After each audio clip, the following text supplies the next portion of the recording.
Il eût été peut-être tentant de rapprocher dans une conférence deux très grands créateurs qui ont tous les deux vécu longtemps, mais su se renouveler de façon extraordinaire dans leur création. Vous les reconnaissez, bien sûr, ici sur l'écran. À gauche, l'architecte américain Frank Lloyd Wright, et à droite, bien sûr, Pablo Picasso. Dans les deux cas, Frank Lloyd Wright, 1867-1959, Pablo Picasso, 1881-1973. C'est une vie longue, qui a été une vie étonnamment fertile au point de vue créatif, et ceci non seulement quantitativement, mais aussi, bien sûr, par une extraordinaire capacité de renouvellement des formes, picturales pour Picasso, sculpturales aussi, et architecturales pour Frank Lloyd Wright.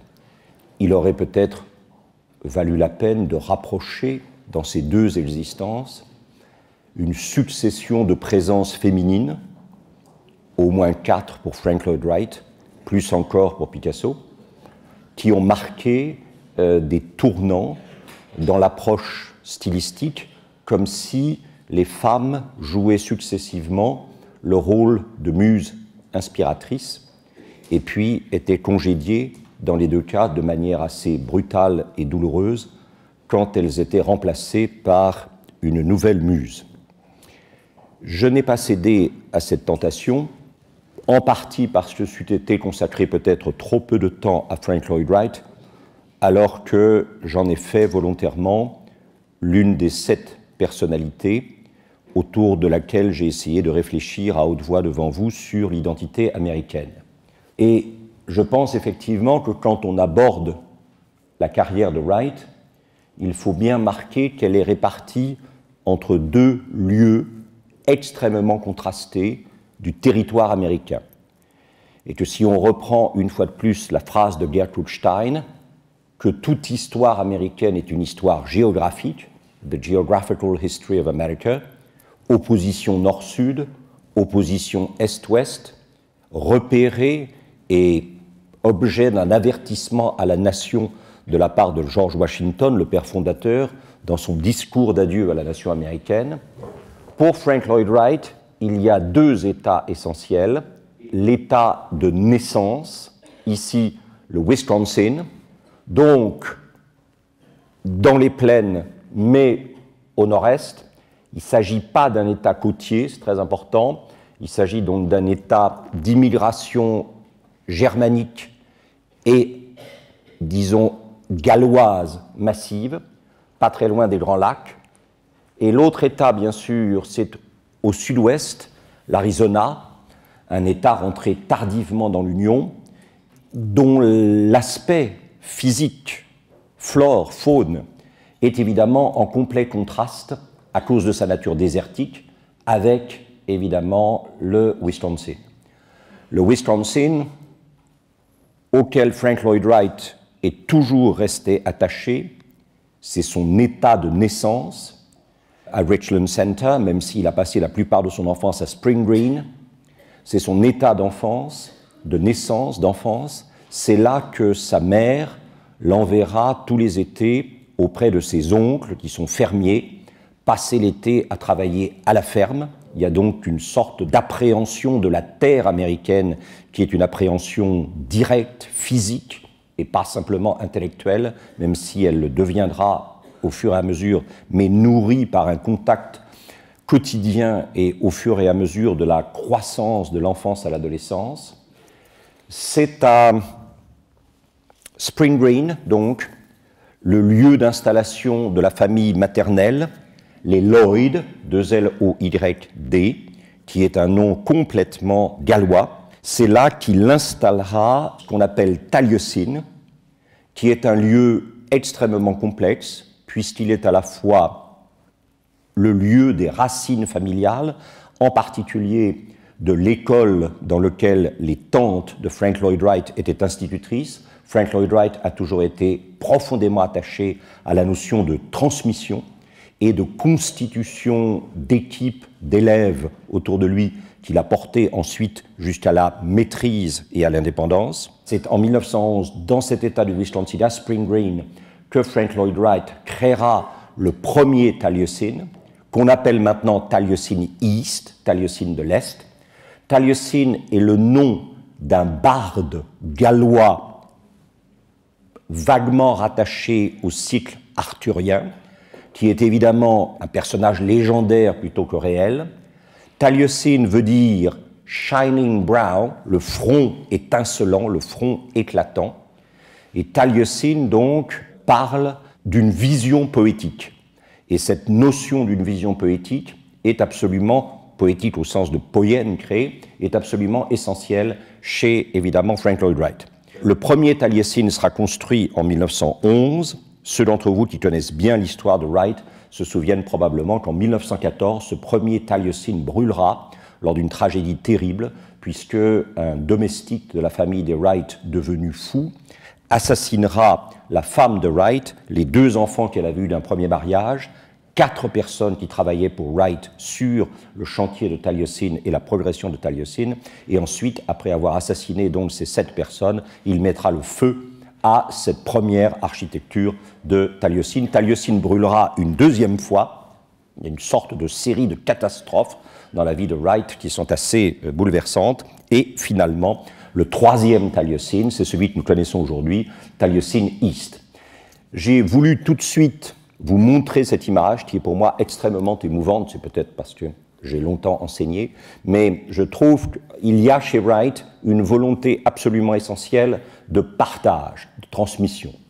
Je ne sais pas si Wright connaissait cette phrase merveilleuse que Faulkner a écrite dans son court roman ou longue nouvelle qui s'appelle The Bear, l'ours, mais dans cette phrase magnifique que j'ai gardée toujours avec moi pendant que j'enseignais, Faulkner dit « Car les choses ne sont véritablement nôtres que quand nous les partageons. » C'est dans l'acte du partage que les choses deviennent véritablement nôtres. Et je pense que Wright a toujours fonctionné comme ça. C'est un homme qui a été entouré constamment de gens auxquels il a partagé sa vision architecturale et qu'il a aussi, comme le disait Jean Beaufray, libéré dans l'initiale. C'est-à-dire qu'il leur a appris à son contact à découvrir leur singularité, leur créativité, et ensuite, tout en restant, je crois, toujours en contact avec lui, ils sont partis, effectivement, construire ailleurs.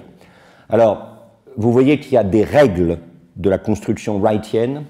Les règles de la construction wrightienne, c'est se fondre dans le paysage. Il y a une volonté de sincérité. C'est la terre qui est sage. Hein. C'est, si vous voulez, je vous ai déjà cité cette phrase de Emerson, mais peut-être qu'en la recitant, elle s'inscrira encore plus dans vos mémoires.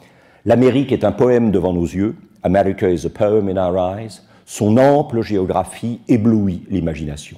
Its ample geography dazzles the imagination. Et c'est vrai qu'il y a toujours eu chez Wright un amour très profond des lignes et des volumes de la terre.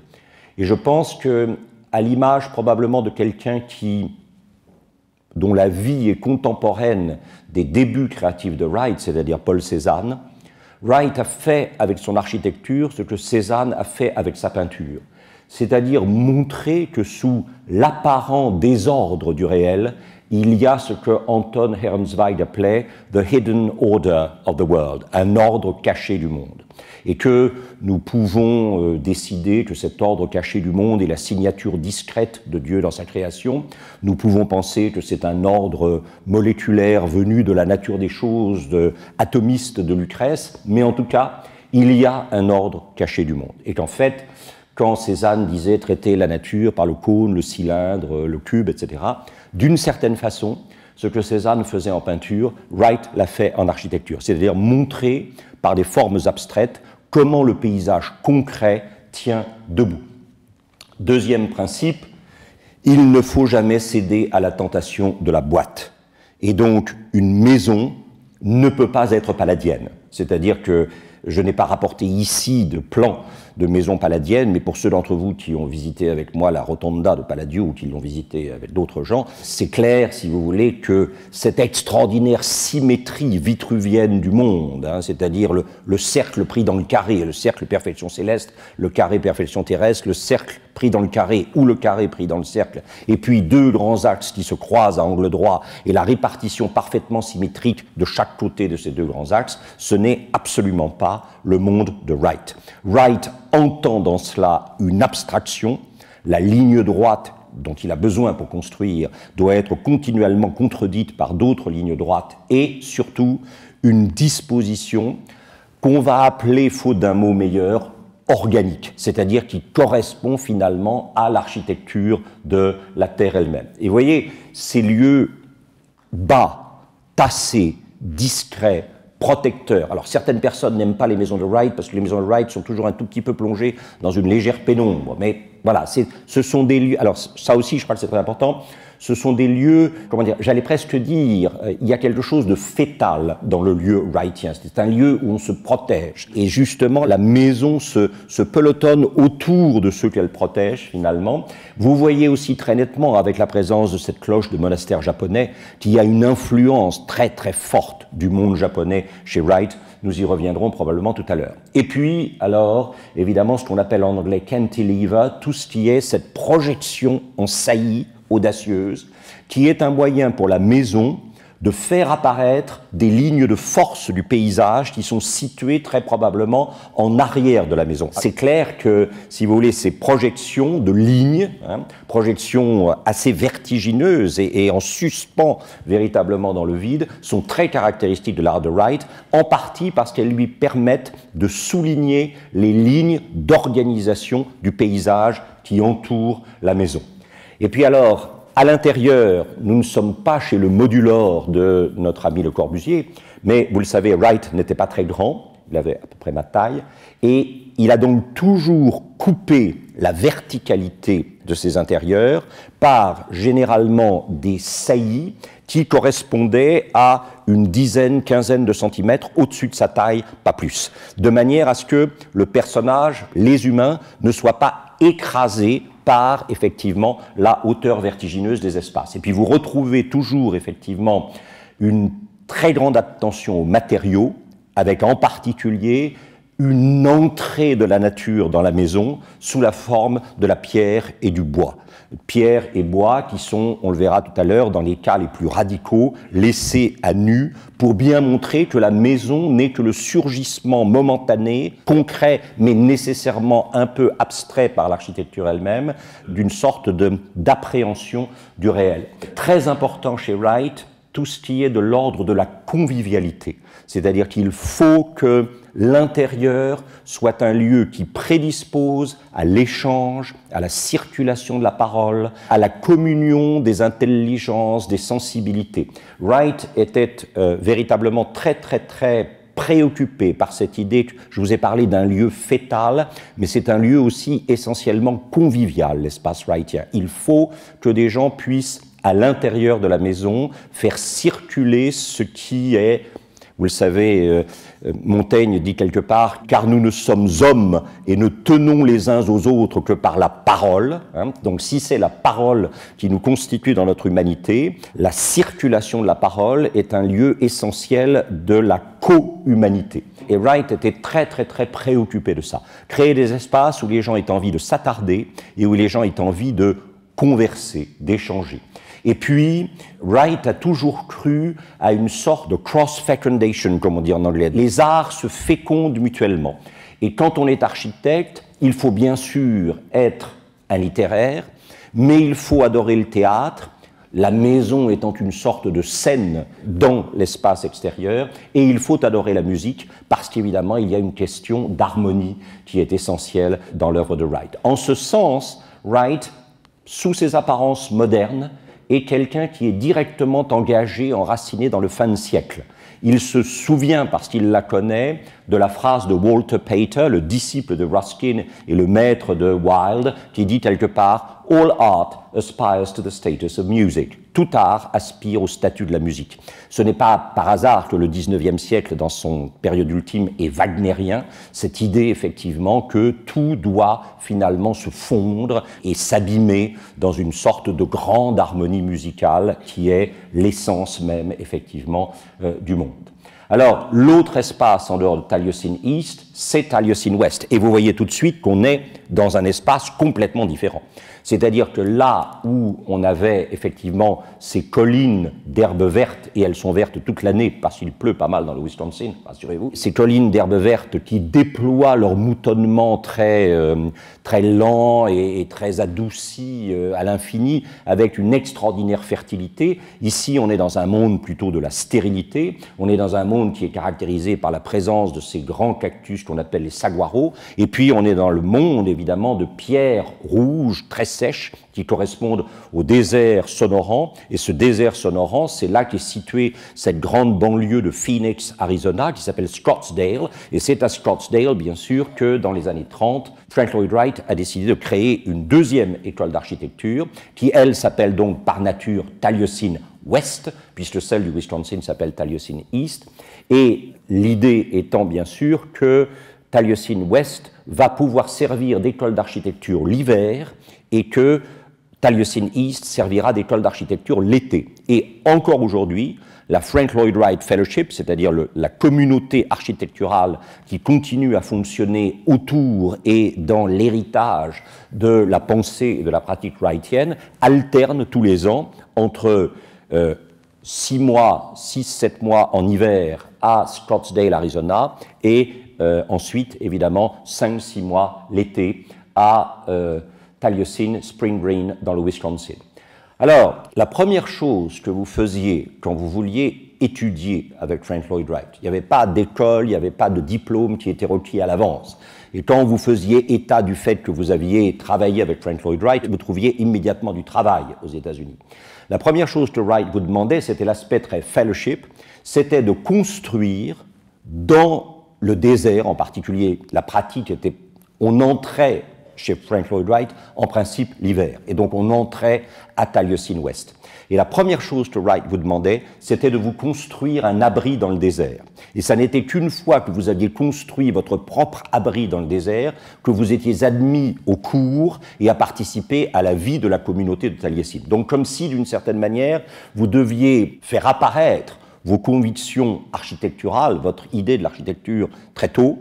Frank Lloyd Wright venait voir votre abri, il en parlait avec vous longuement, vous pouviez en parler avec ceux qui allaient devenir les gens avec qui vous alliez partager l'enseignement de Wright, vos condisciples, et Wright ne vous admettait véritablement dans la fellowship qu'une fois qu'il avait vu. Alors, encore aujourd'hui, ça se pratique. La plupart des cahutes qui ont été construites par les gens qui sont venus à Taliesin West à l'époque de Wright ont été redévorées par le désert et par la nature. Mais j'ai trouvé, effectivement, au moins ces deux images assez étonnantes qui témoignent du fait que, encore aujourd'hui, la Frank Lloyd Wright Fellowship fonctionne comme le voulait le maître. Et alors, vous voyez, c'est ça, cette idée que, en particulier à Taliesin West, on va utiliser, mais c'est vrai aussi à Taliesin East, on va utiliser les lignes de l'horizon. Ça, c'est pris évidemment à Taliesin en hiver. Ce serait impossible d'avoir le genre de pelouse que vous voyez là à Taliesin West en été, hein, où vraiment la température est très chaude. Mais en hiver,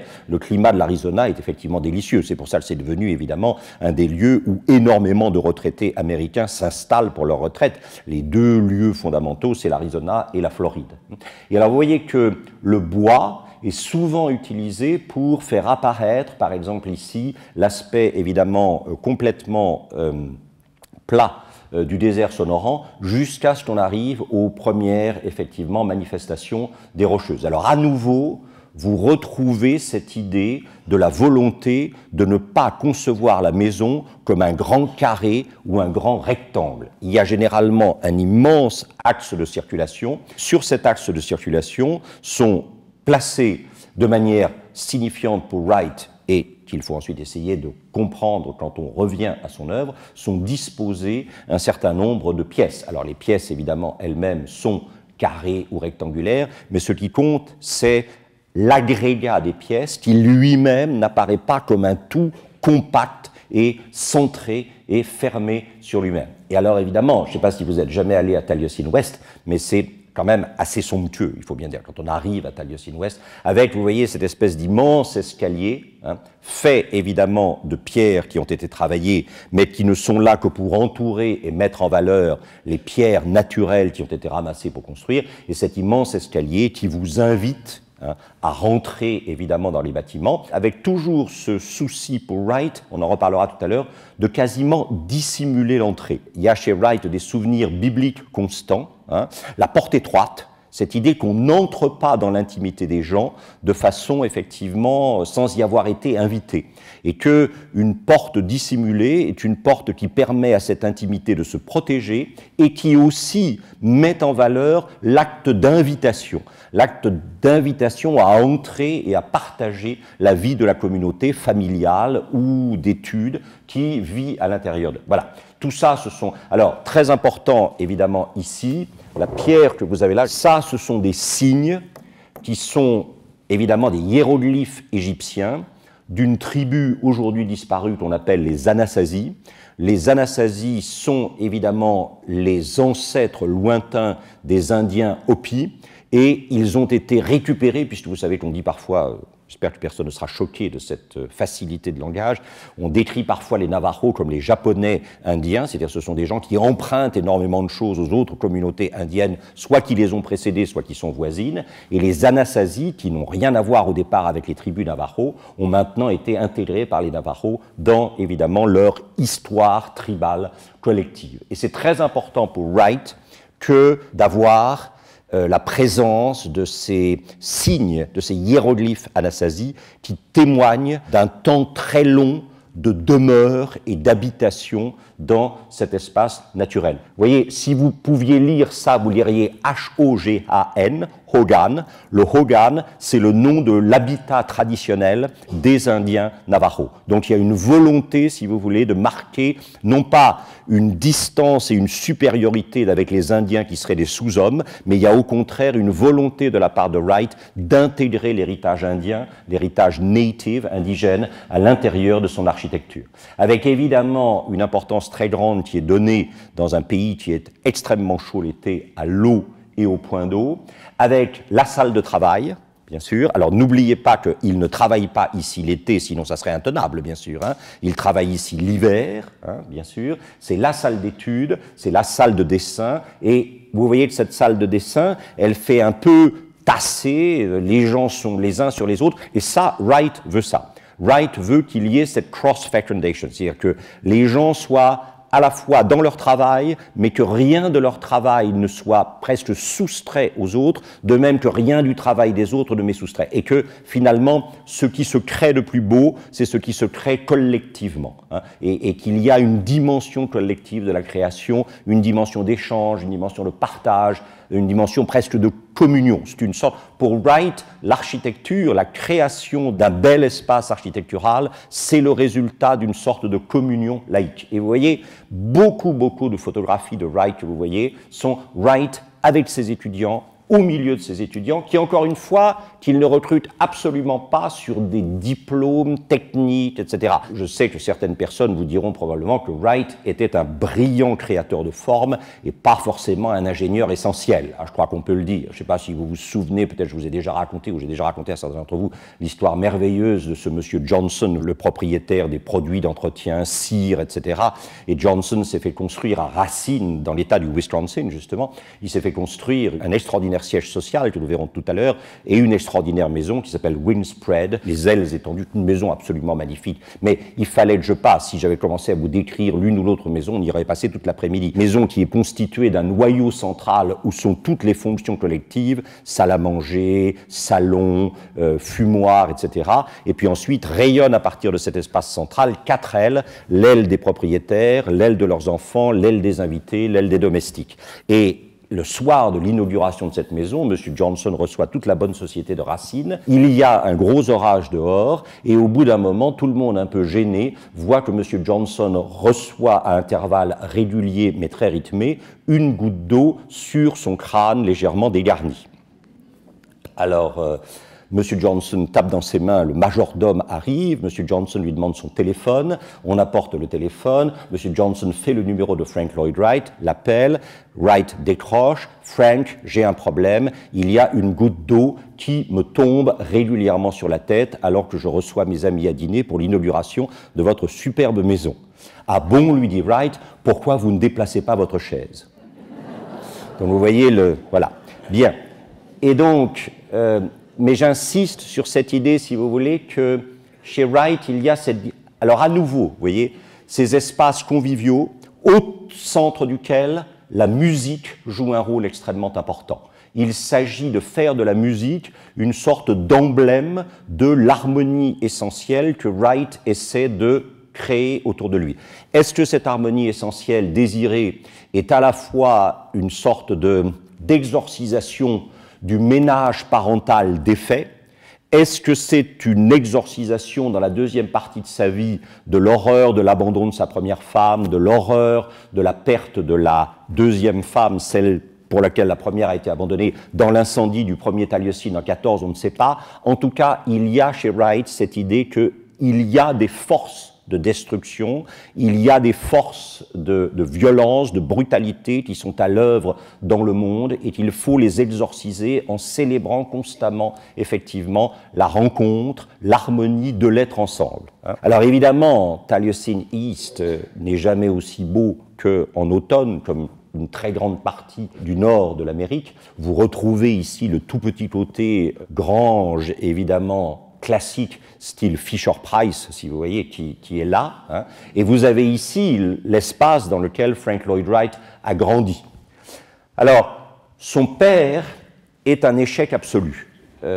C'est très curieux de voir, quand on commence à réfléchir, combien de très grands créateurs ont des pères faillis. C'est-à-dire, on a l'impression que les fils veulent, en quelque sorte, sauver le père en réussissant quelque chose alors que le père a échoué. William C. Wright était un prédicateur unitarien. Alors je n'ai pas le temps de m'attarder là-dessus, je n'ai pas rapporté de bâtiment religieux, parce que là aussi on aurait passé des heures, il aurait fallu parler de son premier grand bâtiment religieux, Unity Temple.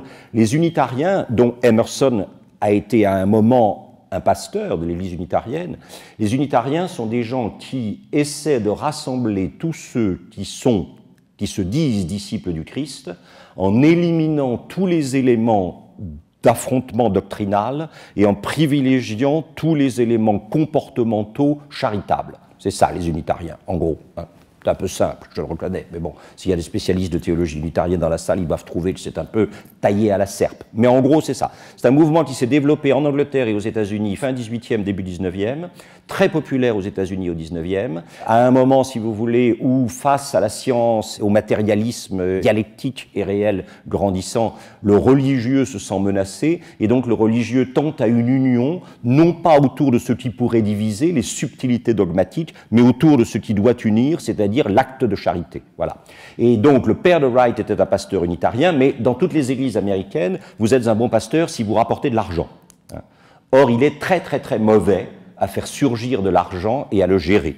Et donc, comme vous le savez, aux États-Unis, dans toutes les communautés réformées, le pasteur est normalement recruté par les anciens de la communauté, qui peuvent s'appeler des diacres, des anciens, tout ce que vous voudrez, et s'il ne fait pas l'affaire, il est congédié. Alors je sais que ici ou là, dans certaines paroisses de France, des gens souhaiteraient qu'on mette en place ce genre de système, mais bon, voilà, passons rapidement. En tout cas, effectivement, aux États-Unis et dans les communautés réformées en général, le pasteur peut être congédié si la communauté pense qu'il ne l'aide pas à progresser dans tous les sens du terme. Et donc, le père de Wright a connu une carrière d'échecs successifs dans des paroisses qui devenaient de plus en plus improbables et qui le gardaient de moins en moins longtemps. Mais c'est un musicien. Et vous voyez, c'est très curieux.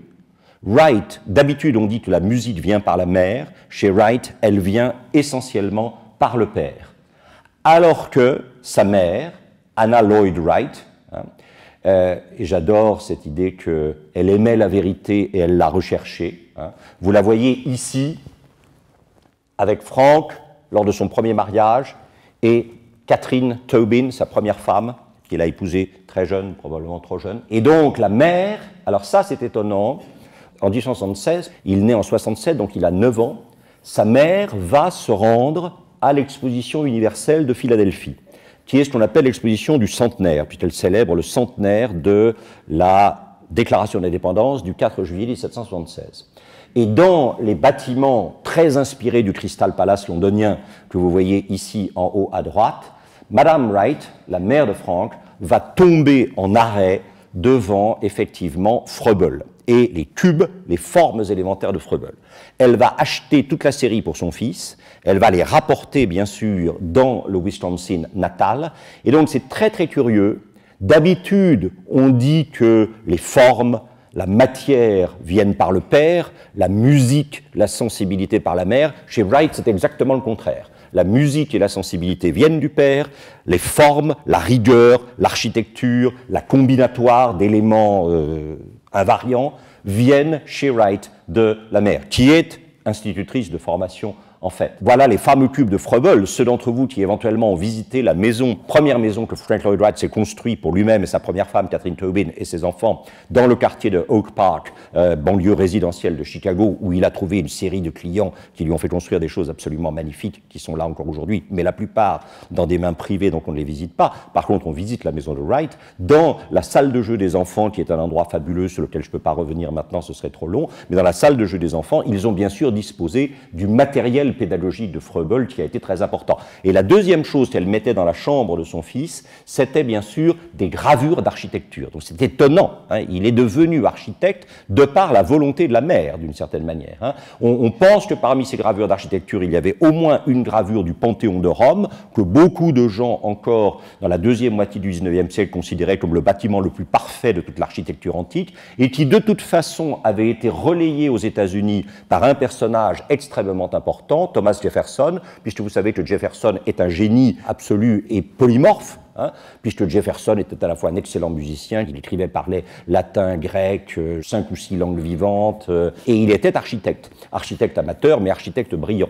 Et vous voyez que la rotonde qui contient la bibliothèque de l'université de Virginie, à Charlottesville, qui est un endroit absolument fascinant, hein, il faudrait pouvoir là aussi avoir le temps d'une heure et demie de conférence pour expliquer comment Jefferson a conçu sa communauté éducative. Et la communauté éducative de Charlottesville était quelque chose qui fascinait Wright. Et la bibliothèque, c'est-à-dire le bâtiment le plus important, le bâtiment des livres, le bâtiment du savoir à partager, à discuter, sur lequel échanger, etc. Ce bâtiment était bien sûr conçu sur le modèle du Panthéon de Rome. Et donc vous avez un Wright ici qui est pris entre le père et la mère. Le père apparaît comme la figure fragile puisqu'il est expulsé par la mère, littéralement, la mère le congédie et l'invite à reprendre une vie errante. Il ne reverra jamais ses enfants. Frank Lloyd Wright ne reverra jamais son père après le départ de son père forcé par sa mère. Et donc la grande présence architecturale, organisatrice, c'est la mère. Et la présence flottante de l'imaginaire, du musical, c'est évidemment le père. Ce qui est un peu, encore une fois, le contraire. Alors, je ne sais pas si vous connaissez John Dos Passos, probablement. J'ai passé une partie de ma jeunesse à entendre mes professeurs, dans une université pourtant remarquable qui était la Sorbonne, me dire que plus personne ne lisait Dos Passos, que ça ne servait à rien. Et puis plus tard, par un hasard malheureux, je me suis retrouvé membre du jury d'agrégation une année où il y avait The Big Money, la grosse galette de Dos Passos. Et je me suis dit, oh là là, il va enfin falloir lire ce livre ennuyeux que mes maîtres m'ont dit être vraiment totalement inintéressant, et j'ai été absolument fasciné. Donc comme quoi, il ne faut jamais croire ce qu'on vous dit sur les livres tant que vous ne les avez pas lus. Alors, vous le savez, Dos Passos a écrit une trilogie unanimiste qu'il a appelé USA. Le premier livre s'appelle le 42e parallèle, le deuxième livre 1919 et le troisième la grosse galette. Dans ce livre, il y a une pluralité de formes d'écriture, des citations directes des nouvelles, ce qu'on appelle les newsreels, camera eye, qui est une sorte de réflexion de l'auteur sur ce qui est en train de se passer dans le monde et dans son roman, des aspects complètement romanesques avec des personnages qu'on retrouve dans 1, 2, parfois 3 des volumes de la trilogie, et puis au milieu de tout ça, vous avez un certain nombre de biographies de grands personnages qui ont fait l'Amérique de la fin du 19e et du début du 20e. Et dans The Big Money, vous avez l'architecte qui est représenté par une extraordinaire biographie, il faut bien le dire. Alors, les biographies font quelques pages, elles sont extraordinairement synthétiques et elles ont le don, moi je les relis parfois enfin de temps en temps, et je suis étonné par la qualité synthétique et évocatrice de Dos Passos quand il raconte une vie, une biographie. Et dans The Big Money, Dos Passos fait allusion effectivement à cet événement qui s'est passé quand Frank Lloyd Wright avait, si mes souvenirs sont bons, 9 ans, en 1976, c'est-à-dire que le Capitole de l'État du Wisconsin s'est effondré. Et vous voyez ici tout simplement une photographie du Capitole, c'est-à-dire de l'endroit où débat la législature de l'État, et il a été prouvé que l'effondrement du Capitole était dû à l'absence de savoir-faire réel de l'architecte, et puis ensuite à la corruption qui avait régné dans le choix des matériaux, dans l'organisation du chantier, etc. Et Dos Passos suggère, où est-ce qu'il a trouvé ça? Dans l'autobiographie, on trouve une référence, mais Dos Passos visiblement a senti que très probablement c'est devant ces ruines du Capitole, c'est-à-dire de l'endroit où s'exprime la volonté du peuple de l'État, hein, avant qu'il s'exprime en tant que membre d'une fédération à Washington. Mais l'endroit où s'exprime la volonté de la communauté de l'État, c'est bien sûr la législature de l'État, le bâtiment de la législature de l'État. Et il semblerait que Wright ait été traumatisé par cette confrontation avec l'échec d'une architecture, et Dos Passos suggère, et je serais assez enclin à le croire, que c'est à partir de ce moment-là que la vocation architecturale de Wright s'est véritablement cristallisée. Il y avait Froebel, il y avait les gravures d'architecture, et puis il y a eu cet exemple d'un échec, d'une sorte de quelque chose qui allait contre, effectivement, le bien construire, le bien bâtir au service d'une communauté, et Wright a donc décidé de. Alors, il est parti, vous le savez, pour Chicago, et il est arrivé à Chicago au moment où il fallait y arriver. C'est-à-dire, il est arrivé à l'âge de 20 ans, en 87, exactement 16 ans après l'événement majeur qui est, vous le savez, le grand incendie. Car Chicago a eu l'avantage d'être détruite entièrement dans son centre par le feu. C'est-à-dire que cette tabula rasa lui a permis ensuite de se poser la question de comment on reconstruit. Et qu'au lieu de reconstruire horizontalement, les gens les plus responsables de la ville disant si vraiment nous finissons par accueillir, comme nous le souhaitons, des tas d'immigrants venus du monde entier, si nous construisons à l'horizontale, on va avoir ce qu'on appelle du urban sprawl, de l'étalement de la ville en tache d'huile. Et il faut résister à ça, il faut construire à la verticale. Et effectivement, vous le savez, ce n'est absolument pas à New York qu'est né le gratte-ciel. Le gratte-ciel new-yorkais, le premier gratte-ciel new-yorkais a été construit par un architecte venu de Chicago, Daniel Burnham, et il est en gros de 20 ans plus tardif que les premiers gratte-ciel de Chicago. Et vous voyez qu'il ne restait pas grand-chose de Chicago après le grand incendie. Donc vous voyez, Wright a été confronté finalement, d'un côté bien sûr avec l'effondrement du Capitole de Madison dans l'état du Wisconsin, et puis il est arrivé dans une ville qui était plus ou moins encore en reconstruction, hein. Et il a commencé par aller s'installer chez un architecte plutôt éclectique, c'est-à-dire quelqu'un qui faisait des architectures qui ressemblaient à des architectures européennes et qui utilisait volontiers des citations de l'architecture ancienne et traditionnelle. Vous avez à gauche Silsby, le maître de l'atelier, du premier atelier d'architecture dans lequel Frank Lloyd Wright, à 20 ans, la photo à droite est une photo de Wright à 20 ans, c'est inscrit. Et puis alors à un moment, il a décidé assez rapidement de quitter Silsby et d'aller vers l'un des 4 grands cabinets d'architecture de la première école de Chicago, celle qui va inventer le gratte-ciel. Je n'ai malheureusement pas le temps de revenir là-dessus longuement. Vous savez que Chicago tourne autour d'une personne qui s'appelle William le Baron Jenney, qui a fait ses études ici à Paris à l'école des Beaux-Arts, qui arrive à Chicago, il a la double casquette d'ingénieur et de designer, et donc il va inventer la charpente métallique, c'est-à-dire qu'il va permettre de se débarrasser du mur porteur. Et une fois que vous avez la charpente métallique et que vous êtes débarrassé du mur porteur, il n'y a plus de problème pour monter en hauteur, si vous voyez ce que je veux dire. Bon, je n'ai pas le temps de m'attarder là-dessus. Il y a un endroit passionnant à Chicago où on voit un bâtiment qui a été construit en partie en charpente métallique, en partie au mur porteur, et on voit tellement la différence au niveau du trottoir qu'il n'y a pas besoin de faire de grands discours. Alors, parmi les disciples de Jenney, il y a eu 3 cabinets d'architectes dans lesquels il y avait et un designer et un ingénieur, bien sûr, parce qu'il fallait les deux pour être architecte à Chicago de gratte-ciel. Hollabaud et Roach, Burnham et Root, et puis Adler, Denmark Adler et Louis Sullivan. Vous voyez à gauche ici Denmark Adler, A-D-L-E-R, à droite ce personnage extrêmement élégant et racé qu'était Louis Sullivan. Et Louis Sullivan est devenu, pour Frank Lloyd Wright, le Liebermeister, le cher maître. Hein. Ils se sont disputés comme chiffonniers, comme ça arrive parfois entre des maîtres et des disciples, mais quand Sullivan a terminé sa vie dans une misère absolue, après avoir été créé des banques absolument fabuleuses dans l'Iowa, auxquelles personne dans l'Iowa n'a jamais rien compris, hein, la seule personne qui a assuré la fin de vie décente de Sullivan, c'est Wright, qui lui envoyait tous les mois, toutes les semaines, des chèques d'argent pour que Sullivan puisse joindre les deux bouts et essayer matériellement de survivre. Alors, c'est eux, Adler et Sullivan, qui ont créé ce qu'on appelle le Chicago Stock Exchange. Le gros problème, bien sûr, c'est qu'un certain nombre de ces bâtiments aujourd'hui ont été détruits, ils ont disparu. Et le Chicago Stock Exchange était l'incarnation parfaite de la composition tripartite du gratte-ciel. Au sol, évidemment, les racines, le piédestal, les pieds. Dans la partie modulaire centrale, le tronc, le fût de la colonne, le corps de l'homme, et dans la partie supérieure, évidemment, les branches, le chapiteau, la tête de l'homme. C'est cette idée que l'architecture est comme une colonne et qu'elle est suspendue entre la terre et l'homme. Alors, si vous ne croyez pas à ça, ça n'est pas grave, hein, mais c'était le discours de l'époque. Et en 1896, Sullivan théorisera tout ça dans un texte absolument fondamental qui s'appelle « Le grand immeuble de bureau considéré comme une œuvre d'art ». C'est dans cet article que tous les spécialistes d'architecture ont lu que Sullivan a eu cette formule essentielle « form follows function ». La forme suit la fonction, qui est la définition même du fonctionnalisme. Quand une chose remplit parfaitement sa fonction, elle est naturellement belle et elle n'a pas besoin d'être décorée.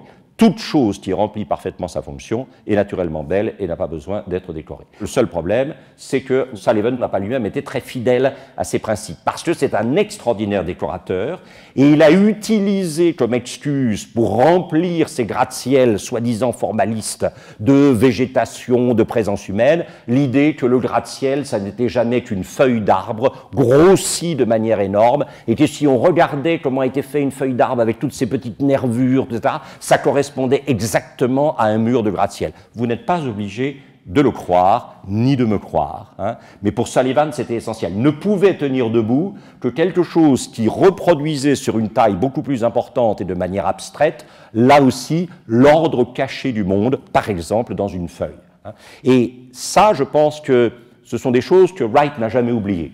Wright a toujours pensé que l'architecture doit se modeler sur la grande création. Est-ce qu'il y a un créateur? C'est pas sûr, mais la grande création qui est la nature, finalement. Hein. Alors, vous voyez ici des dessins de Sullivan. Wright a été extraordinairement marqué par Sullivan. Il a toute une partie de l'univers dessiné de Wright vient directement de Sullivan.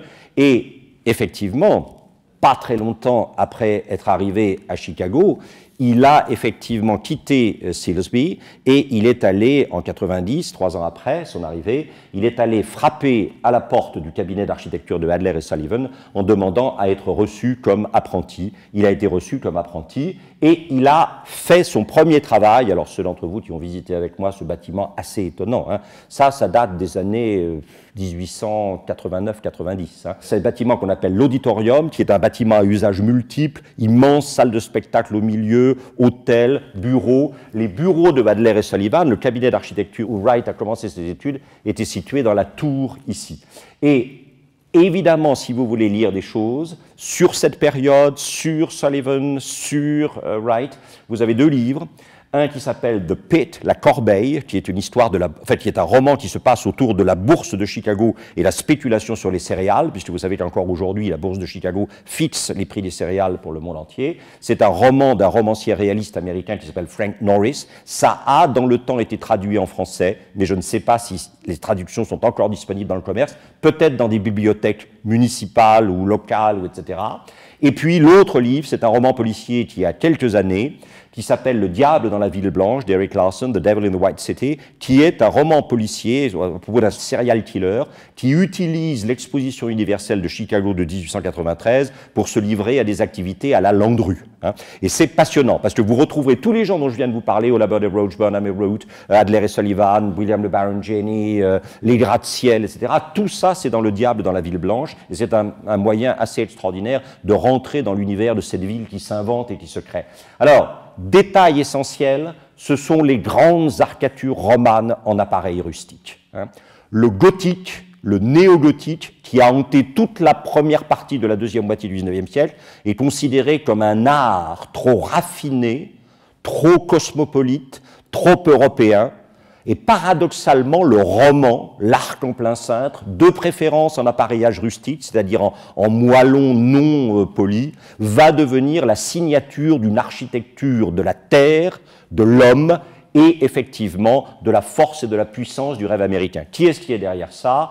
Un personnage, je m'excuse pour ceux d'entre vous qui ont déjà entendu ça plusieurs fois, un personnage qui s'appelle Henry Hobson Richardson, très oublié aujourd'hui, un des plus grands architectes américains. Beaucoup de ces bâtiments ont été malheureusement détruits.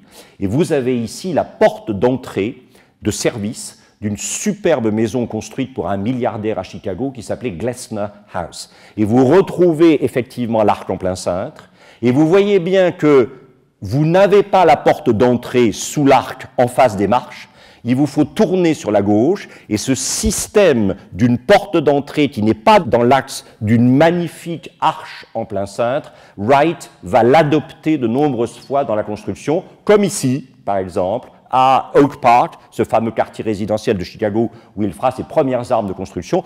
Toutes ces maisons sont invisibles aujourd'hui parce qu'elles appartiennent à des propriétaires privés, bien sûr, qui les entretiennent, comme vous le voyez, à la perfection. Et si vous avez...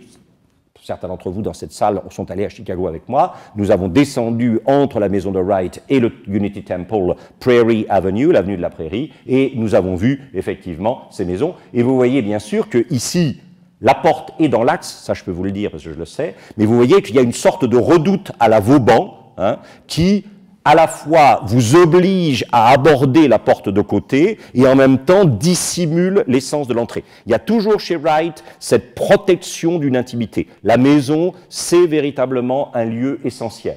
Et alors, évidemment, ce livre de Gorman rappelle cette filiation essentielle. Richardson a été le maître de Sullivan, Sullivan a été le maître de Wright, et donc la filiation Richardson-Sullivan-Wright est absolument essentielle.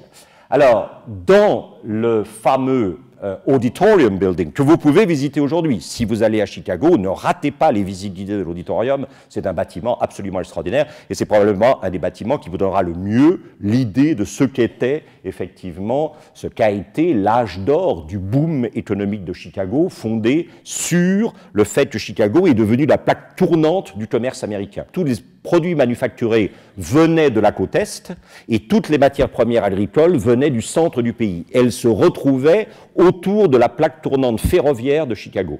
C'est en partie, bien sûr, la guerre de sécession qui a déterminé ça. Normalement, ça aurait dû être Saint-Louis, dans le Missouri, qui aurait dû être cette plaque tournante, mais Saint-Louis était soupçonné à l'époque de sympathie pour le Sud, et ça n'était pas des soupçons égarés, c'était bien vrai. Et donc, spontanément, les grands entrepreneurs de chemin de fer américains du Nord ont lancé le chemin de fer vers Chicago plutôt que vers Saint-Louis. Mais à la fois par l'eau et par le chemin de fer, Chicago a véritablement été la plaque tournante de l'économie américaine, en particulier dans le domaine de la vente par correspondance.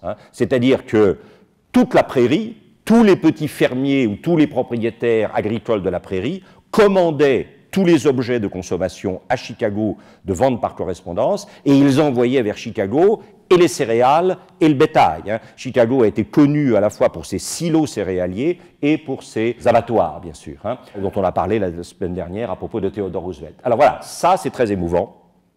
C'est ce qu'on appelle un ingle nook, c'est-à-dire un coin où on peut effectivement s'écarter de la foule et se rassembler là aussi assis ou debout autour d'un feu à l'entracte dans le foyer. C'est un des lieux, des foyers de l'auditorium, de la salle de spectacle énorme de l'auditorium. Salle de spectacle, je vous le dis comme ça en passant, mais j'en dis trop, bon là, c'est probablement la seule salle de spectacle qui s'inspire directement de ce qui a été la plus grande innovation dans l'histoire des théâtres à la fin du XVIIIe siècle, le théâtre de Besançon de Claude-Nicolas Ledoux, l'architecte de la Saline Royale d'Arc-et-Senans. Claude-Nicolas Ledoux avait fait à Besançon un théâtre absolument extraordinaire, et on sait que Sullivan connaissait les plans de Claude-Nicolas Ledoux pour le théâtre de Besançon, et qu'il les a largement utilisés pour l'auditorium de Chicago. Cet Ingle Nook, c'est-à-dire cette espèce de coin, qui célèbre quoi? Qui célèbre le foyer, le feu, la chaleur, la lumière, hein, cette idée que la maison, c'est le lieu où on se réfugie pour avoir chaud, pour avoir de la lumière et pour être ensemble. Hein. Et cet Ingle Nook, qui est d'une certaine manière un ensemble paradoxal, c'est-à-dire qu'à l'intérieur de l'ensemble maison, il a toutes les qualités finalement de la maison elle-même. Hein.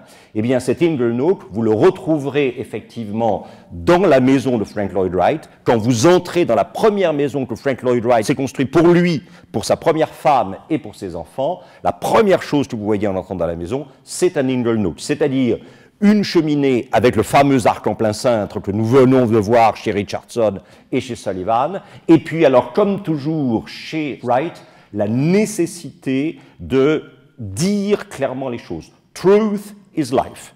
La vérité, c'est la vie. Et ce qui est inscrit au-dessus de la cheminée, c'est Good friend, mon bon ami, around these earth stones, autour des pierres de ce foyer, speak no evil word, ne dit aucun mot méchant of any creature, de quelque créature que ce soit. Donc cette idée que quand on est à l'intérieur de la maison, on doit suspendre effectivement la méchanceté ou la violence et que tout ne peut être qu'une aspiration à la communion. À gauche, en haut, vous voyez une estampe japonaise qui confirme cette fascination de Wright pour le Japon, dont nous reparlerons dans un instant. Wright, dans les périodes les plus difficiles de son activité d'architecte, gagnait sa vie en faisant commerce d'estampes japonaises. Hein, ça, c'est tout à fait étonnant. C'est peu su, mais c'est exact. Alors, la grande question qui se pose, évidemment, c'est quel est le rapport de Wright au gratte-ciel? Alors, Wright a toujours fait semblant de s'intéresser au gratte-ciel. En fait, il n'a jamais aimé ça. Il faudra attendre très très tard pour qu'il en construise un, en 1953, c'est vous dire, donc c'est pratiquement 6 ans avant sa mort. Il avait à l'époque 86 ans. Alors, il a évidemment fait des plans pour un gratte-ciel haut d'1 mile, c'est-à-dire de 1600 mètres. Et vous savez qu'aujourd'hui, bien sûr, ce gratte-ciel est pratiquement à Dubaï, hein, et que Chicago, autour de personnes comme Calatrava, mais aussi autour de personnes comme Jeanne Gang, sont en train d'essayer de voir s'ils ne vont pas se lancer dans la construction d'un gratte-ciel de 1600 mètres de hauteur. Bon, voilà. Et vous voyez qu'ici, à gauche, on s'est amusé à planter dans la skyline de Chicago le gratte-ciel de Frank Lloyd Wright s'il était construit, hein, ce que vous avez ici sur la gauche. Là. Pour ceux d'entre vous qui connaissent Chicago, on reconnaît évidemment très bien la skyline de Chicago sur le lac.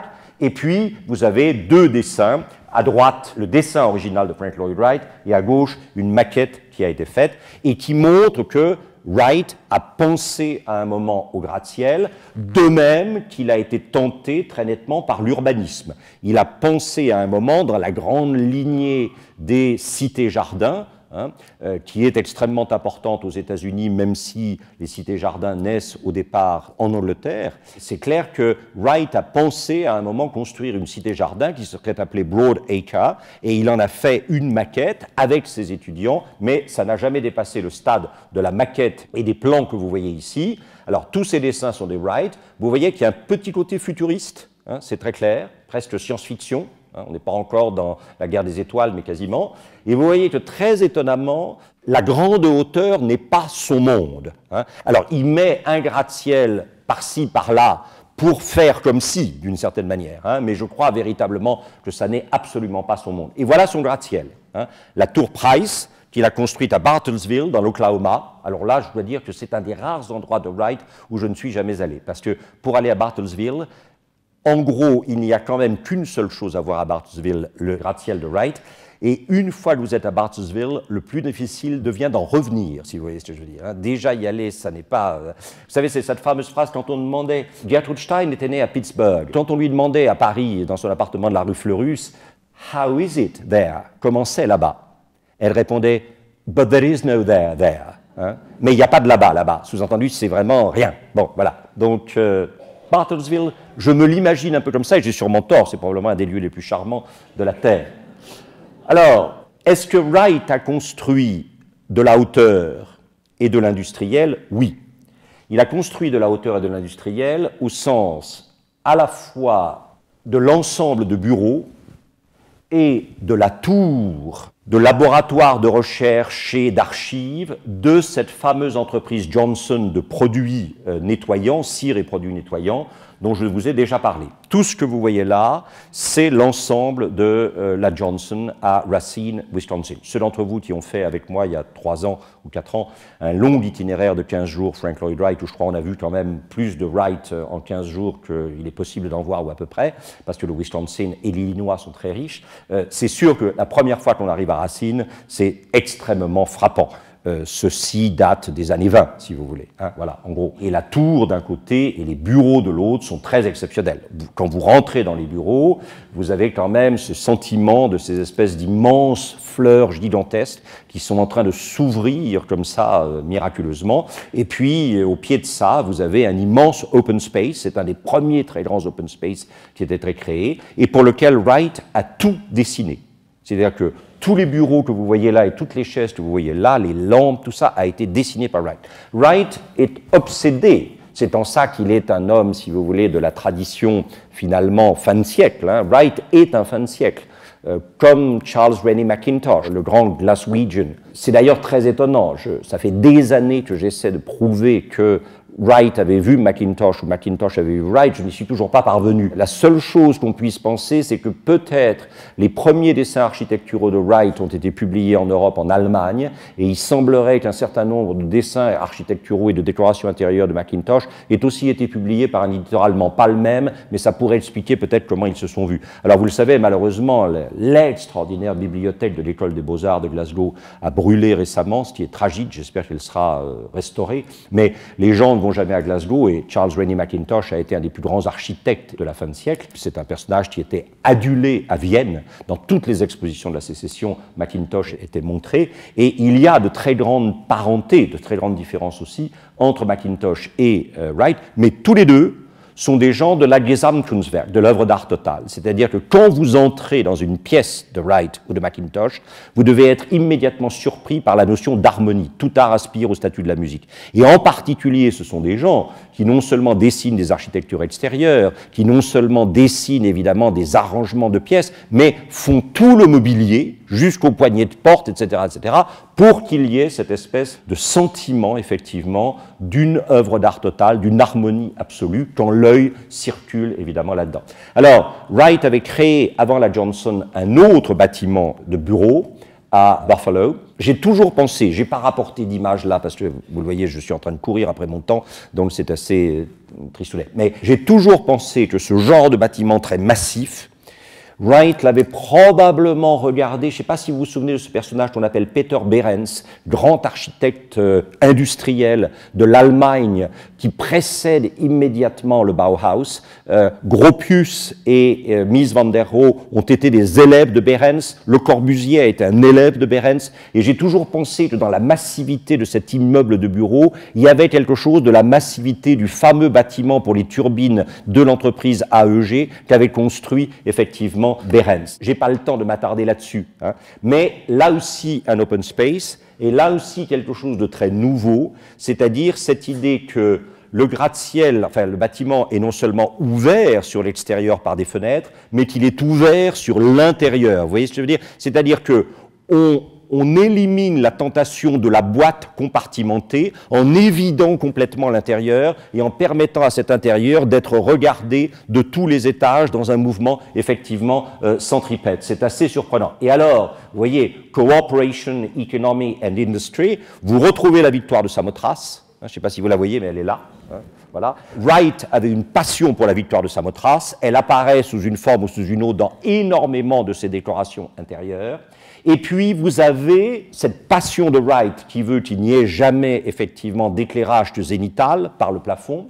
Et puis, cette présence de luminaire qui combine le carré perfection terrestre et le globe, évidemment, perfection céleste, qui sera obsessionnel dans les luminaires wrightiens. Et puis quand vous regardez ça, alors évidemment, vous êtes à mi-chemin de quelque chose. Alors vous avez donc, ça c'est très important, hein, cooperation, ça c'est évidemment la dénonciation de la lutte des classes marxistes. Hein. On ne peut arriver à quelque chose que par la collaboration, la coopération de classes. Economy, industry, économie, industrie, et puis derrière vous avez thought, pensée, feeling, hein, le sentiment, action, l'action. Et pour Wright, ça c'était la définition même de l'architecture.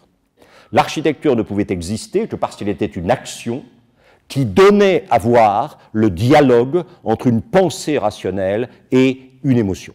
Ça, pour Wright, la définition même de l'architecture, c'est ça. Il n'y a rien sans action, car il faut que tout devienne visible, que tout ce qui est caché, que tout ce qui est pensé devienne visible, mais l'architecture doit être la résultante d'une sorte d'oxymore entre une pensée rationnelle abstraite et une émotion. Et alors vous avez un décor qui est un décor très traditionnel chez Wright, dont il est très difficile de dire s'il vient du monde maya, auquel il l'a attribué, ou du monde japonais, auquel il l'a attribué aussi, probablement un espèce de mélange un peu bizarre des deux, qui est le style wrightien, si vous voulez, mais qui vient effectivement des deux. Et alors vous le savez, ça c'est l'hôtel impérial, bien sûr, à Tokyo. Hein. Wright a été invité à partir de 1916, avec sa troisième femme, à aller construire effectivement l'hôtel impérial, qui n'est plus comme ça aujourd'hui, enfin qui n'est plus comme ça aujourd'hui, l'hôtel impérial à Tokyo, et aux gens qui lui avaient toujours reproché d'être un ingénieur médiocre et un designer brillant, inutile de vous dire que quand en 1923, un énorme tremblement de terre, il n'y a pas que récemment, hein, un énorme tremblement de terre a détruit pratiquement la totalité du centre d'affaires et de vie, disons, urbaine de Tokyo, pas les banlieues, mais le centre, et que l'un des 2 ou 3 bâtiments à avoir tenu, c'est l'hôtel impérial de Wright. Inutile de vous dire que Wright a triomphé en disant, voilà, on parle d'un ingénieur médiocre et d'un designer brillant, mais moi au moins, mes bâtiments tiennent debout, et on ne peut pas dire ça de tous les bâtiments, puisque 95% des autres bâtiments du centre de Tokyo s'étaient effondrés à l'occasion du tremblement de terre de 1923. Alors, ça l'amènera à utiliser de manière systématique ce qu'il appellera ces blocs textiles, c'est-à-dire des espèces d'unités modulaires que je vais vous montrer de près pour que vous compreniez de quoi il s'agit, et qui va devenir l'emblème de sa carrière des années, si vous voulez, entre 15 et 30. Entre 15 et 30, disons qu'entre 15 et 20 massivement, il vit à cheval sur le Japon et sur l'Amérique, mais il n'a pas le temps de revenir vers le centre et vers l'est de l'Amérique. Quand il est en vacances par rapport à son chantier japonais, il s'installe en Californie. Et c'est en Californie qu'il va construire parmi ses plus belles maisons Innis Brown, que certains d'entre vous ont vu avec moi, Alice Barnstable, que certains d'entre vous ont vu avec moi, et puis cette petite maison Mila, qui est à Pasadena, hein, et qui, alors vous voyez, cette décoration nippo-maya, enfin je ne sais pas très bien comment l'appeler, hein, ou maya-nippone, bon, très étonnant. Hein. Alors, inutile de vous dire que, heureusement que Wright est mort, parce que ça, il n'aurait pas supporté. Vous savez que Wright construisait pour ses maisons, je vous l'ai dit tout à l'heure, tout. C'est-à-dire que n'imaginez pas, quand vous commandiez une maison de Wright, que vous alliez pouvoir laisser cours à votre fantaisie ou à votre imagination assemblière pour acheter des meubles, les mettre peut-être ici, peut-être là, puis plutôt cela, etc. Vous entriez dans la maison clé en main, hein, et vous n'aviez le droit de rien bouger. Vous savez que Wright faisait des tournées d'inspection. Il était la terreur des maîtresses de maison, parce que quand il arrivait et qu'il s'apercevait qu'on avait bougé quelque chose, il se mettait dans des colères terribles. Pendant longtemps, il a prévenu qu'il allait arriver. Et alors, toutes les maîtresses de maison couraient pendant des heures avant l'arrivée de Wright pour rentrer, les photos de famille, les fleurs qui n'étaient pas à l'endroit, le vase qui venait d'ailleurs et qui avait été rapporté par la grand-mère d'Italie, etc., etc. Whoop, on faisait tout disparaître, et quand Wright arrivait, évidemment, la maison était exactement dans l'état dans lequel elle devait être. Hein, bon. Et alors, il s'en est douté. Ou probablement quelqu'un lui a dit. Donc il a commencé à faire ses tournées d'inspection sans prévenir. Et là, il se mettait dans des colères absolument terribles parce que, et alors évidemment, si vous revenez à des tous les grands architectes décorateurs ont toujours été des ensembliers fabuleux, mais ont toujours évidemment été furieux à l'idée qu'on puisse bouger. Parce que si vous acceptez le projet harmonieux, c'est-à-dire cette idée que quand vous entrez dans un espace, tout doit vous frapper évidemment par la relation harmonieuse des objets, des formes, des espaces, etc., c'est clair qu'évidemment le fait d'avoir déplacé quelque chose ou d'avoir changé ne peut que créer une disharmonie à laquelle l'œil du maître est particulièrement sensible. Alors, j'ai parlé tout à l'heure du gratte-ciel un tout petit peu, on est encore là-dedans quelques minutes, quelques secondes. Burnham et Root ont réalisé à Chicago ce gratte-ciel assez étonnant qui à l'époque était relativement haut, maintenant est tout petit dans Chicago, à côté du Board of Trade, la fameuse bourse aux céréales de Chicago. Burnham et Root y avaient leur bureau, et puis au bout de quelques années, l'intérieur du gratte-ciel a déplu aux propriétaires et aux colocataires, et ils ont convoqué un jeune homme qui était plutôt brillant sur la place de Chicago, qui s'appelait Frank Lloyd Wright, pour redessiner l'intérieur du gratte-ciel. Et ça donne ça. C'est absolument éblouissant. Si un jour, là aussi, vous allez à Chicago, il faut absolument que vous entriez dans le Rookery de Burnham et Root. Alors aujourd'hui, pratiquement, il est devenu impossible d'y entrer sans la Chicago Architecture Foundation, mais prenez le tour, réservez une place sur le tour architectural est très très très bien fait. En plus, les guides sont charmants, ils me permettent même de traduire, c'est-à-dire de rajouter en fait en traduisant un certain nombre de choses qui n'ont pas dites, mais ça c'est pas grave. Voilà. Ce qui fait que le guide dit toujours au bout d'un moment, mais est-ce que j'ai vraiment dit tout ça, moi, voilà. Et vous voyez, c'est magnifique. Hein, c'est un ensemble absolument superbe, y compris cet escalier, alors qui n'est pas de Wright, mais que Wright a préservé totalement, qui est de Daniel Burnham et qui est effectivement magnifique, escalier en colimaçon à demi. Alors, c'est à Chicago que Wright a développé son style prairie, puisque n'oubliez pas que, au fond, Chicago est la dernière ligne verticale avant les Rocheuses. Hein. Tant qu'il n'y a pas eu de gratte-ciel à Chicago, tout était plat, depuis effectivement les Appalaches jusqu'aux Rocheuses. Mais le jour où la skyline de Chicago est montée, il y a eu effectivement une sorte d'énorme arête verticale. Si vous n'êtes jamais allé à Chicago, essayez d'y aller, c'est une ville absolument extraordinaire, c'est somptueux. Ça n'a pas tout à fait la pulsation new-yorkaise, mais au niveau architectural, c'est plus pur. D'abord parce qu'il y a toute l'histoire du gratte-ciel. Ils n'ont pas tout jeté par terre. Ils ont jeté par terre pas mal de gratte-ciel essentiels, mais ils en ont conservé aussi quand même suffisamment d'essentiel pour qu'on sache ce que c'était que la première école de Chicago. Et c'est vrai qu'à l'époque, avant la construction des gratte-ciel, Chicago ouvrait par une horizontalité sur l'immense horizontalité de la prairie, c'est-à-dire ce qui s'étalait sur des milliers de kilomètres effectivement jusqu'aux Rocheuses. C'est là où Wright a inventé son style prairie. Ce style prairie, dont vous voyez bien ici dans la maison Roby, hein, qui est la maison d'un milliardaire chicagoan du cycle, c'est-à-dire qu'il avait une entreprise de fabrication de bicyclettes qui lui avait permis de faire une fortune colossale. Cette maison est en restauration depuis 15 ans, 16 ans. Comme quoi, vous voyez, il n'y a pas qu'en France que les chantiers mettent longtemps à émerger, mais c'est une restauration très soigneuse. Et alors, vous voyez, ce qui est absolument extraordinaire, c'est quand même la privilégiation des rythmes horizontaux. La seule verticalité, vous le voyez, c'est la cheminée, qui est centrale. Je ne sais pas si vous connaissez Roby House, c'est magnifique. La cheminée est centrale et elle sépare de manière non opaque la salle à manger, le coin salle à manger, du coin salon. Et donc, vous pouvez tourner autour de la cheminée et passer dans la partie salle à manger et dans la partie salon. Wright détestait les boîtes, je vous l'ai dit. Il aimait ce qu'on appelait flowing space, l'espace fluide. Et plus on pouvait passer d'un endroit dans un autre chez Wright, dans une pièce dans un autre, ou dans la partie d'une pièce qui servait à une utilité à l'autre, il était absolument ravi. Et alors, vous voyez, ces mouvements, effectivement, c'est un feuilletage horizontal. Hein. C'est pas étonnant que Wright n'ait jamais aimé le gratte-ciel, c'est pas du tout son monde. Hein.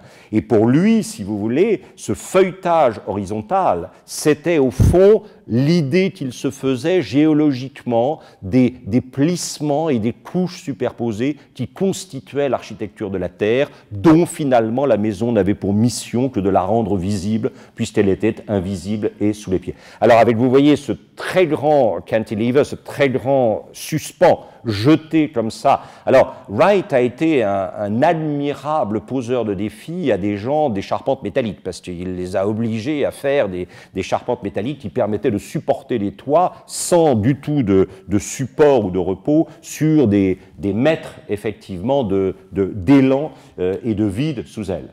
Et alors, ce qu'il y a de très, très extraordinaire, Wright est non seulement obsédé de la nature américaine, mais il y a toujours eu chez Wright une préoccupation démocratique.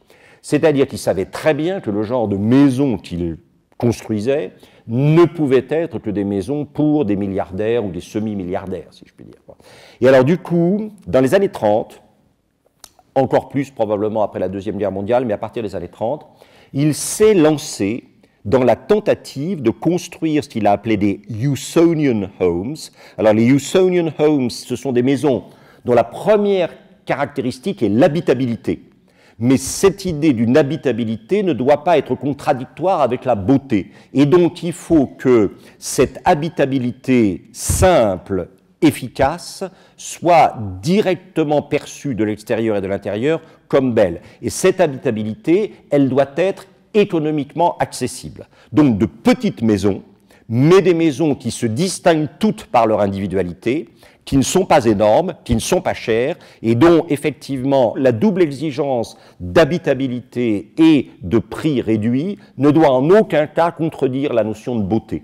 Et alors je vous ai rapporté ici cette fameuse maison qu'on appelle la maison Pope Leahy, qui est à l'heure actuelle située près de Mount Vernon, la résidence de Washington, en Virginie, pas très loin de Washington, de la capitale. Et vous voyez, c'est tout petit. C'est vraiment tout petit. Si un jour vous avez l'occasion d'aller voir cette maison, c'est magnifique. C'est extraordinairement bien fait. Alors, c'est surtout pas une boîte, vous voyez, puisque, encore une fois, il adore les ailes, ça, il adore ça, avec living room, la cheminée centrale, le foyer, c'est toujours, il disait toujours que, vous savez qu'en anglais, le foyer se dit the hearth, H-E-A-R-T-H, qui est évidemment très proche de the heart, H-E-A-R-T, le cœur. Et donc, pour lui, the hearth is the heart of the home. Les trois H sont très importants. Le foyer est le cœur de la demeure, de la maison. Et vous voyez comment le flowing space est organisé, puisque vous avez le dining room, la coin salle à manger, le coin living room, avec toujours le fait que la maison s'engage dans la nature. Elle part à la rencontre de la nature. Et en partant à la rencontre de la nature, elle fait entrer la nature à l'intérieur de la maison. Et puis ensuite, l'aile des chambres. Alors très souvent, les ailes sont organisées autour de fonctions. Tunnel dans lequel on va pouvoir admettre les gens de l'extérieur, parce que c'est la pièce de réception, salon, salle à manger, etc. Une aile va rester privative, c'est là pratiquement où il y a les chambres. Alors, master's bedroom, la chambre du maître de maison, et puis la chambre des enfants. Une galerie qui permet de ne pas passer par, évidemment, les chambres quand on n'a pas à y passer, et puis vous avez effectivement tout. Et c'est ça. Alors, à l'intérieur, bien sûr, c'est uniquement du mobilier intégré, dessiné par Wright, sauf le mobilier, évidemment. Mais tout ce qui est étagère, tout ça, c'est intégré. C'est du Charlotte Perriand pour le Corbusier, si vous voulez. Voilà. Et puis, avec la volonté de créer du beau, en particulier par tout ce qui est ce système de découpe de bois, qui va rendre la maison opaque de l'extérieur quand vous passez sur la route, et donc préservera l'intimité des gens. Et vous voyez qu'en face de ces murs percés simplement de ces découpes, vous avez les fenêtres qui ouvrent directement sur la nature et le jardin. Donc, côté route, côté autre, là vous êtes protégé. Côté nature, c'est directement ouvert, évidemment, là-dessus. Et voilà ce que ça donne de Pope Leahy House quand vous arrivez. Et alors, vous voyez que côté de la route, vous ne voyez que des murs. Côté, évidemment, du jardin, vous n'avez que des baies vitrées qui donnent directement sur le jardin. Et alors, je n'ai pas résisté au plaisir de vous rapporter, certains d'entre vous se souviennent probablement d'avoir vu ça avec moi, c'est ce qu'on appelle le Seth Peterson Cottage. C'est un petit cottage de week-end qui a été construit sur le modèle des maisons Usonian pour un monsieur qui s'appelait Seth Peterson, près d'un lac, à proximité de Madison, dans l'État du Wisconsin, et c'est absolument superbe. Je veux dire, c'est vraiment... Alors, certains d'entre vous doivent probablement retrouver des éléments de décor de films de Alfred Hitchcock. Dans certains des films de Hitchcock, je pense à La mort aux trousses, vous avez une scène qui se passe dans une maison wrightienne qui ressemble effectivement étrangement à ça. Et vous voyez que très souvent, effectivement, la pierre est laissée à nu et elle est utilisée, même si elle a été travaillée pour en faire un matériau de construction, mais la pierre est laissée à nu. La chambre, bien sûr, et alors ensuite, ce qui est extraordinaire, vous avez véritablement, effectivement, l'impression, là, d'être dans la nature, même si vous êtes à l'abri, bien sûr, avec une superbe terrasse et le lac que vous voyez en contrebas. Alors, bon, il n'était pas possible de faire l'économie d'un passage par ce qui est généralement considéré, à juste titre, comme le chef-d'œuvre de l'architecture organique de Wright. Le chef-d'œuvre de l'architecture organique de Wright, c'est bien sûr la maison dite Falling Water, la maison sur la cascade, qui a été construite à la demande d'un couple qui s'appelait Kaufmann. Leur fils avait décidé d'apprendre l'architecture auprès de Wright.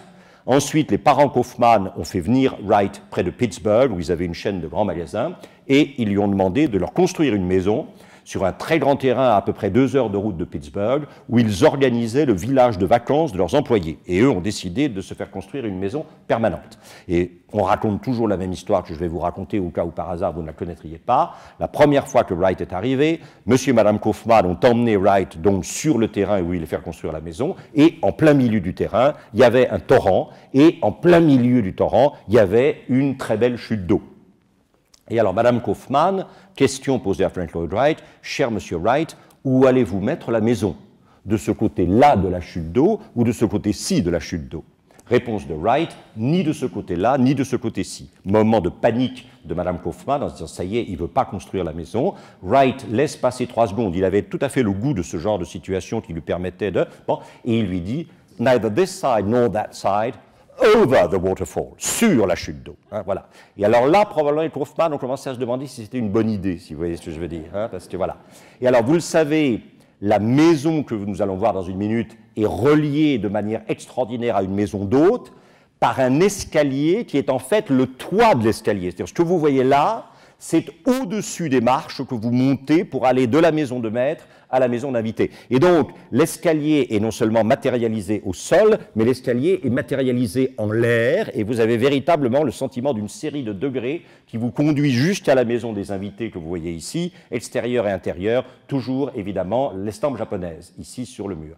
Et alors, c'est à Falling Water qu'il a vraiment mis au point ce qui le hantait depuis des années. Ce qu'il détestait dans la boîte, c'était les angles droits, et en particulier les angles droits opaques.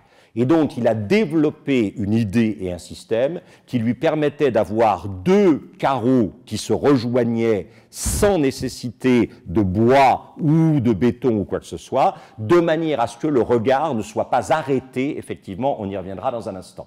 Alors ça, évidemment, c'est Falling Water. Je ne sais pas si vous êtes jamais allé à Falling Water, j'y suis allé plusieurs fois, j'ai beau y être allé plusieurs fois, la première fois que vous tournez le virage et que vous voyez pour la première fois la maison, là vous avez un choc, parce que c'est absolument extraordinaire. Et vous apercevez tout d'un coup qu'en fait, il a regardé la chute d'eau, il en a regardé les degrés, et il a abstrait ces degrés au-dessus de la chute d'eau. C'est-à-dire que les mouvements successifs de descente de l'eau avec l'orientation du cours du torrent sont reproduits de manière abstraite au-dessus, comme si finalement l'architecture n'était là que pour vous obliger à regarder la nature. Vous voyez ce que je veux dire? Ça, c'est très très important. Wright est convaincu que l'architecture n'a qu'une fonction, c'est de proclamer que la nature est la demeure de l'homme. Et l'architecture n'a qu'une fonction, c'est de vous apprendre à regarder la nature et de vous apprendre à regarder l'ordre caché du monde qui, évidemment, est sous-jacent à cet apparent désordre visible.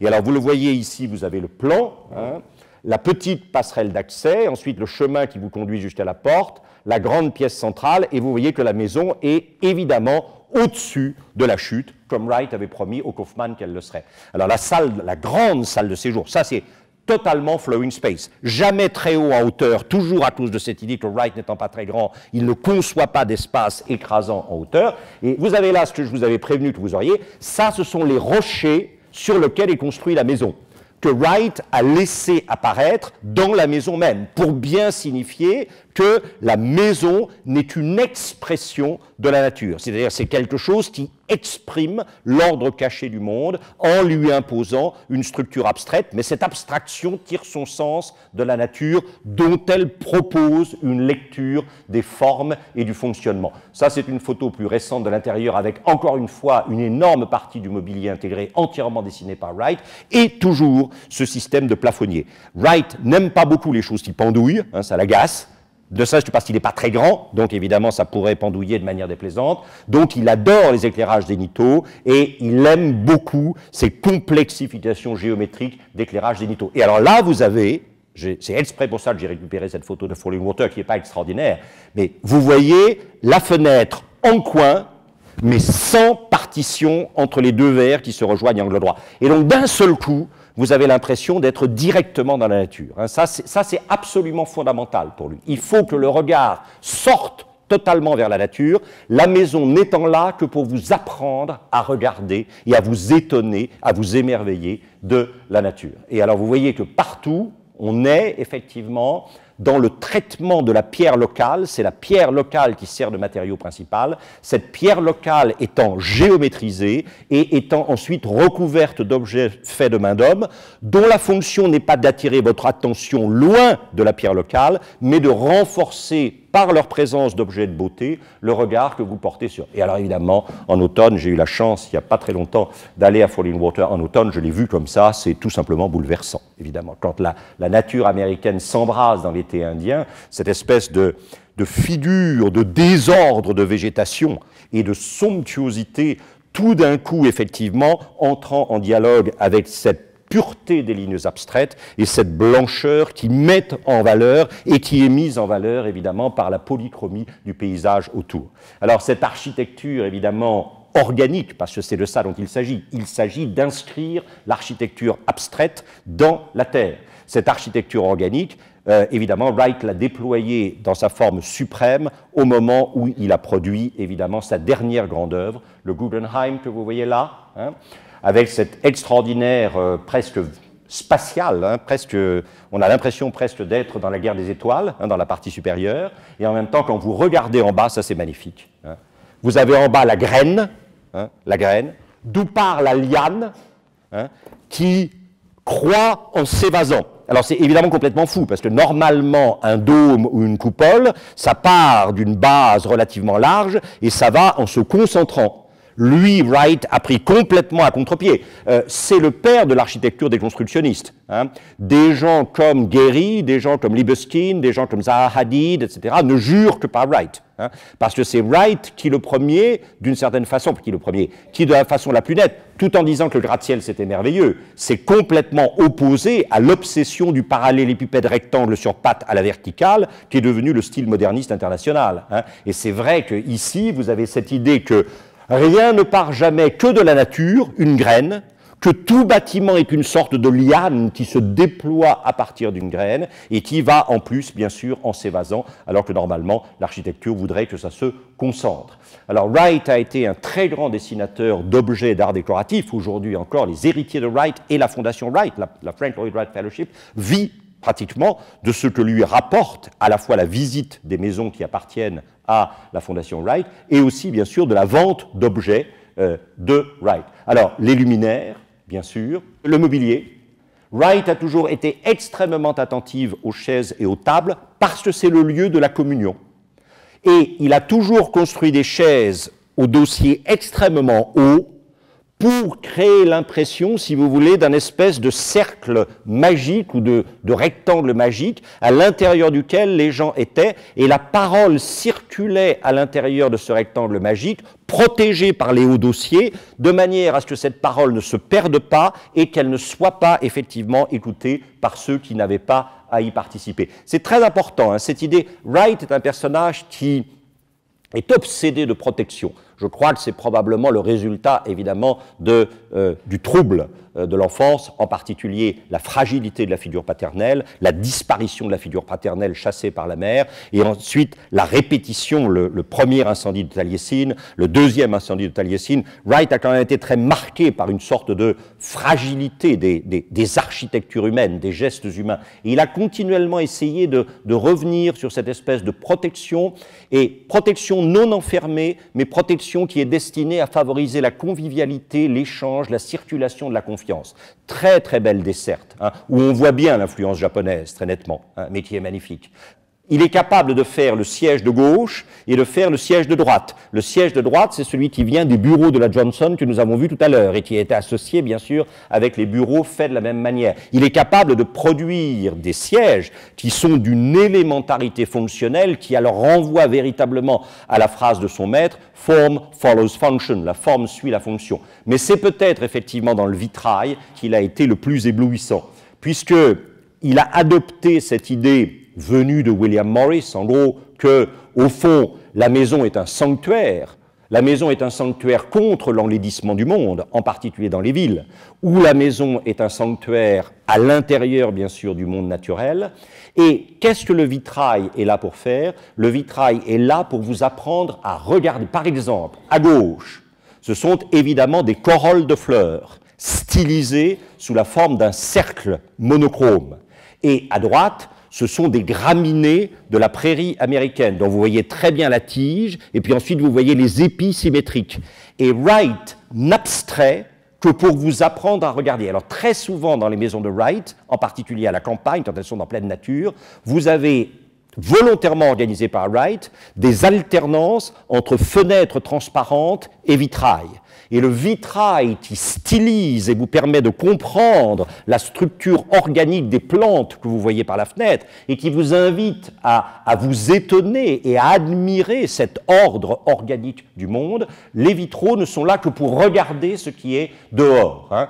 Ici, évidemment, le fameux vitrail Saguaro qu'il a réalisé à Taliesin West et qui est une manière pour lui d'évoquer les verticalités vertes, c'est le cas de le dire, des cactus dans l'espace et sur fond de ciel lumineux en Arizona, près de son école d'architecture. Et alors ça, c'est magnifique. Vous voyez, ça atteint une espèce de fragilité et en même temps de construction. C'est une sorte de fragilité construite, de construction fragile, qui sont encore une fois un oxymore et qui sont, je crois, au cœur de l'œuvre de Wright. Wright est quelqu'un qui n'a construit que pour protéger une fragilité, mais dont toute la fragilité est une aspiration à la construction. Je vous remercie.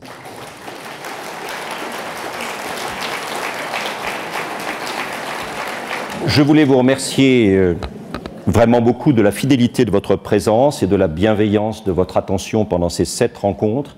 J'en ai été très touché et je vous en remercie.